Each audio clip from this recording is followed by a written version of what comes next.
उसकी कोई भी पूजा इस कार्य से अधिक महत्वपूर्ण नहीं। अपने तप से वो शिव अस्त्र तो प्राप्त कर चुका है, तो शिव की और आराधना करने की क्या आवश्यकता है भला? मैं किसी की भी आहुति दे सकती हूँ, चाहे वो मेरे पुत्र हो या पुत्र के पुत्र। अभी वो बस भानुकोपन का प्रयोग करना चाहती हैं। भैया सिंह वो कब तो कुछ कहेंगे। बुलाओ भानुकोपन को, वो जाएगा। इस युद्ध को आरंभ करने से पहले ही अंत कर देगा।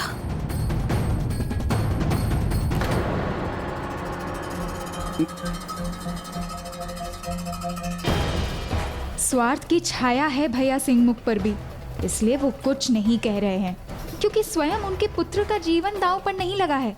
मुझे ही कुछ कहना होगा। किंतु माँ, इस सभा में उसी को बोलने का अधिकार है जिसे आमंत्रित किया गया था, अर्थात मेरे पुत्र और पौत्र। ना ही तुम आमंत्रित हो और ना ही तुम्हें बोलने का कोई अधिकार है। यदि फिर भी तुमने बोलने का दुस्साहस किया तो हम तुमको फिर से ठुकरा भी सकते हैं। अब आप तो मुझे ठुकराएंगे ही, क्योंकि अब आपको मेरी कोई आवश्यकता जो नहीं है।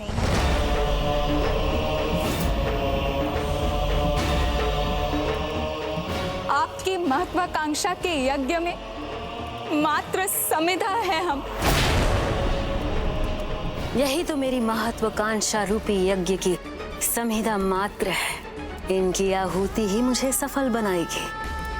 आपकी स्वार्थ पूर्ति के मात्र वो साधन जिनका आप कभी भी बलिदान दे सकती है।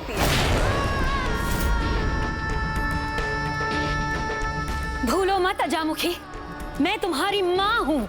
माँ तो है, पर आपके भीतर माँ की ममता नहीं है। माँ तो वो होती है जो अपने संतान के सुख के लिए स्वयं को न्यौछावर कर देती है, ना कि अपनी ही संतान को हवन कुंड में आहुति बनाकर डाल देती है। बस।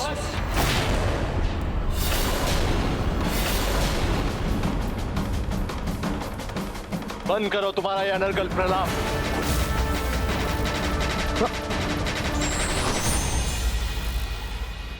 माँ के विरुद्ध एक शब्द और बोला तो मुझसे बुरा और कोई नहीं होगा। ज्ञात नहीं, मातृ भक्ति का ऐसा कौन सा पाठ सिखाया है इन्होंने? उनका उद्देश्य ज्ञात होते हुए भी वास्तविकता देख पाने में असमर्थ हो रहे हैं आप भैया।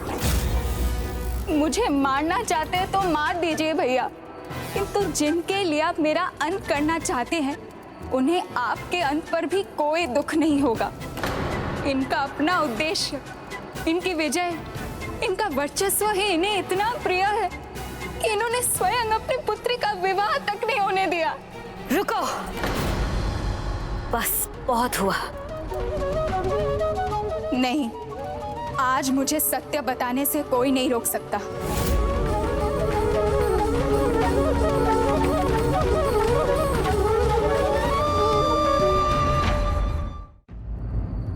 मैं महेंद्रपुरी के महानतम सेनापति युद्धासुर से प्रेम करती थी, और जब मैंने ये माँ को बताया तो उन्होंने उसे और उसके संपूर्ण परिवार को यहाँ बुलाने को कहा, जिससे हमारे विवाह की बात कर सके।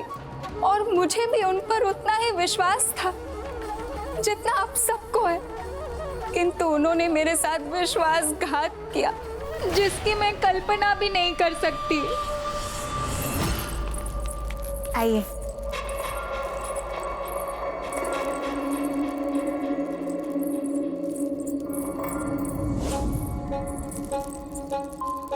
प्रणाम राजमाता।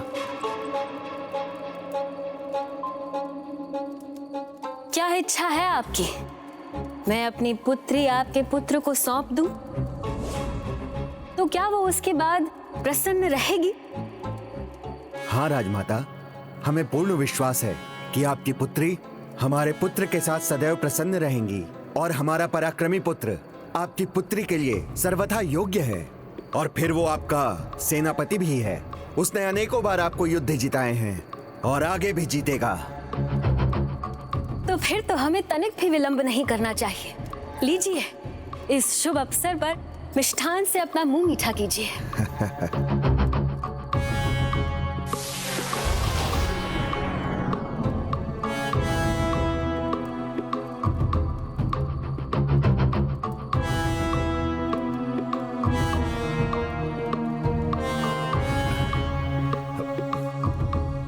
रुको पुत्र।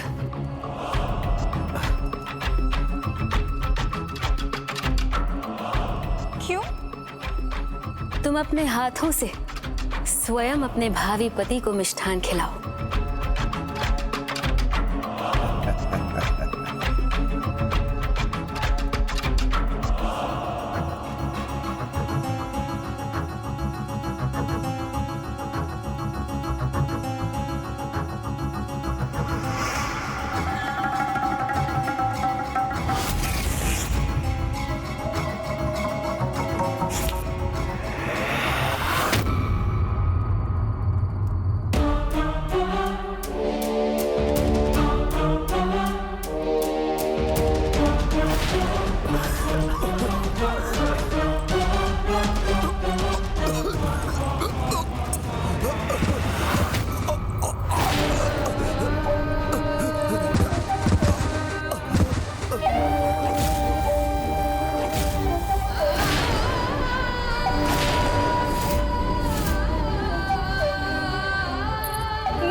किस अपराध का दंड दिया आपने इन्हें मुझे?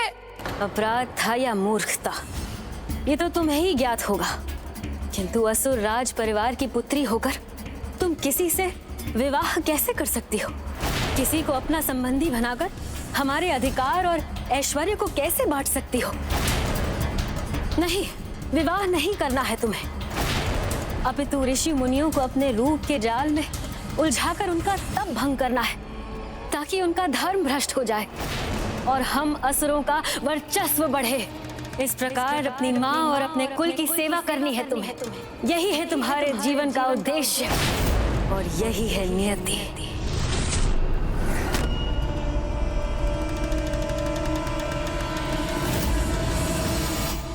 अपनी पुत्री के हाथों उसके होने वाले वर की हत्या करवा दी उन्होंने। फिर मुझे अपने स्वार्थ के लिए भोग की एक वस्तु बना दिया, जिससे मैं ऋषियों मुनियों को पथ भ्रष्ट करती रहूं और इनका साम्राज्य स्थापित रहे। कैसी माँ ऐसा कर सकती है? इतनी निष्ठुर, इतनी कठोर है ये। बहन अजामुखी के साथ में कैसा अन्याय किया माँ ने।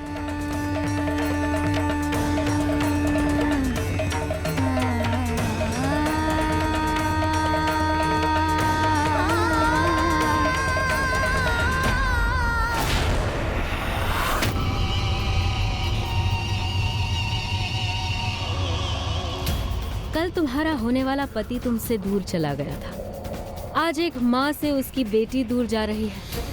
समय आ गया है सुरासई, तुम्हारे यज्ञ की अग्नि में एक और रिश्ते की आहुति देने का, अजामुखी के अंत का।